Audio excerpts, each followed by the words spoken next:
Hello दोस्तों, Radhe Radhe, good evening. कैसे हैं आप सभी? आई होप अच्छे होंगे। My self Shweta. और आज के इस वीडियो में हम आय की असमानता के माप के बारे में पढ़ेंगे। तो आय की असमानता के माप को पढ़ने से पहले हमें जानना होगा कि आय की असमानता होती क्या है। अगर बहुत साधारण सी लैंग्वेज में हम समझने की कोशिश करें, तो अगर हम कुछ पैसे ले लें, मान लीजिए हम 100 रुपए ले लें और 100 रुपए को 10 लोगों में बराबर बराबर भागों में बांट दें, तो यह क्या हुआ? एक समान वितरण हुआ। लेकिन अगर उसी 100 रुपए में हम 80 रुपए सिर्फ 2 लोगों को दे दें, ठीक है, 40-40 दो को दे दें या 50-30-40 ऐसे दे दें, और बचे हुए 20 रुपए को हम बाकी 8 लोगों में डिस्ट्रीब्यूट करें, तो क्या हुआ? यह एक असमान वितरण हुआ।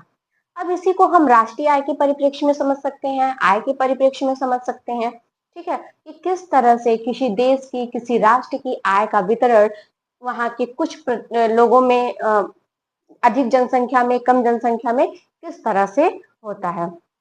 जैसा कि हमारे देश में अगर हम देखें, तो लगभग हमारे देश की 40% आय लगभग 1% लोगों के पास है। तो यह बहुत ही विटंबना वाली स्थिति है कि हमारे देश के 40%, हमारे देश राष्ट्रीय आय का 40% हमारे राष्ट्र के सिर्फ 1% लोगों के पास है।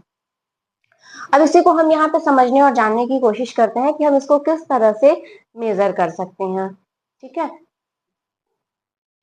तो राष्ट्र आय असमानता को मापने के 4 तरीके हैं। पहला है लॉरेंज कर्व, गिनी कोफिशिएंट, थेल इंडेक्स और पाल्मा रेशियो, ठीक है। तो आज के इस वीडियो में हम ऊपर के दोनों टॉपिक को, लॉरेंज कर्व और गिनी कोफिशिएंट को समझेंगे, और नेक्स्ट वीडियो में हम थेल इंडेक्स और पाल्मा रेशियो को समझेंगे। तो सबसे पहले लॉरेंज कर्व की बात करते हैं। लॉरेंज कर्व को अमेरिकी अर्थशास्त्री ने 1905 में ग्राफिकल रूप से निरूपित किया था, जिनमें उन्होंने 2 रेखाओं को नाम दिया। एक एक चरम विषमता रेखा, इसको नाम दिया चरम विषमता रेखा, और इसे नाम दिया पूर्ण समता रेखा, ठीक है, जिसे मैंने पहले भी लिख रखा था, पूर्ण समता रेखा, पूर्ण समता रेखा।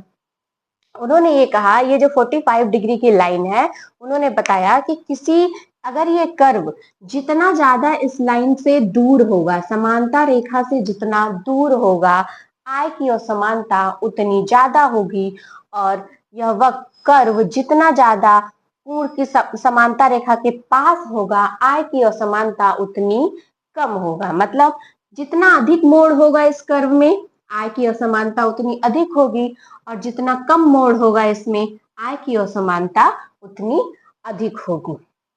इसी कर्व को हम लॉरेंज कर्व या लॉरेंज वक्र कहते हैं, ठीक है। जैसे कि हम देख लें कि हमने 2 लाइन ड्रॉ करी है, एक ब्लैक लाइन और एक ब्लू लाइन। ये वाला पार्ट हमारा जो है, ये ब्लैक लाइन वाला पार्ट जो है, ये हमारा बताता है कि मान लीजिए अगर ये कोई कंट्री ए है, तो यहाँ पे इतनी आय असमानता है। इसके परिप्रेक्ष्य में अगर हम देखें, तो ये हमारी जो ब्लू लाइन है, ये वाली लाइन, ठीक है, हमारी ये ब्लू लाइन है, ये ज्यादा कर्व है, ज्यादा मोड़ है, इसमें ज्यादा घुमाव है, तो इसमें आय की असमानता अधिक है। इसी को लॉरेंज महोदय ने बताया था। तो ये वक्र जितना ज्यादा समानता रेखा से दूर होगा, आय की असमानता उतनी अधिक होगी उस राष्ट्र में, और जितना ज्यादा ये समानता रेखा के करीब होगा, 45 डिग्री के जितना लाइन के जितना करीब होगा, आय की असमानता उतनी कम होगी, उतना अधिक लोगों के बीच बराबर इक्वलिटी में आय का डिस्ट्रीब्यूशन होगा। अब हमारा जो सेकेंड टॉपिक है, गिनी कोफिशिएंट। गिनी कोफिशिएंट हमारा इसी लॉरेंज वक्र से निकल के आया है, या कह सकते हैं दोनों कहीं ना कहीं एक दूसरे से कोरिलेटेड है। तो गिनी कोफिशिएंट को इटालियन अर्थशास्त्री ने 1912 में प्रतिपादित किया था, ठीक है।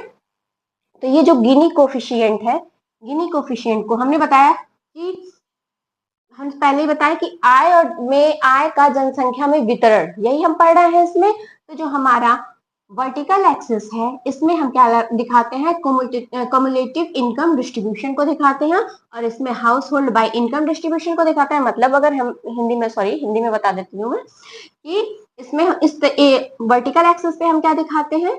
आय को दिखाते हैं, और हॉरिजॉन्टल एक्सिस पे हम क्या दिखाते हैं? जनसंख्या के प्रतिशत या अनुपात को दिखाते हैं, ठीक है। हमारा ये जो शेडेड पार्ट है, ये समता रेखा का जो शेडेड पार्ट है, यहाँ पे क्या करते हैं हम, ये वाला जो एरिया है समता रेखा के साइड, इन दोनों के बीच का ये शेडेड पार्ट ही गिनी कोफिशिएंट है। अब कैसे निकालते हैं, तो गिनी कोफिशिएंट निकालने का एक फॉर्मूला है जिसमें हम लिखते हैं कि a upon a plus B upon ये वाला एरिया डिवाइडेड बाई ये एरिया और ये पूरा एरिया a प्लस बी। इसको अगर लिखें तो ये है क्या, लॉरेंज कर्व है, ये यहाँ से यहाँ ये वाला कर्व जो है हमारा लॉरेंज कर्व है, तो लॉरेंज कर्व का एरिया डिवाइडेड बाई ये वाला ए प्लस बी ये वाला एरिया, ठीक है। अब ये जो वैल्यू आती है डिवाइड करने के बाद, जो भी वैल्यू आएगी उसमें क्या होगा कि कोई वैल्यू आने के बाद वैल्यू जितनी ज्यादा जीरो के करीब होगी, ठीक है, पूर्ण समानता को बताएगी, समानता को बताएगी, और जितने ज्यादा 1 के करीब होगी उतनी ज्यादा असमानता को बताएगी।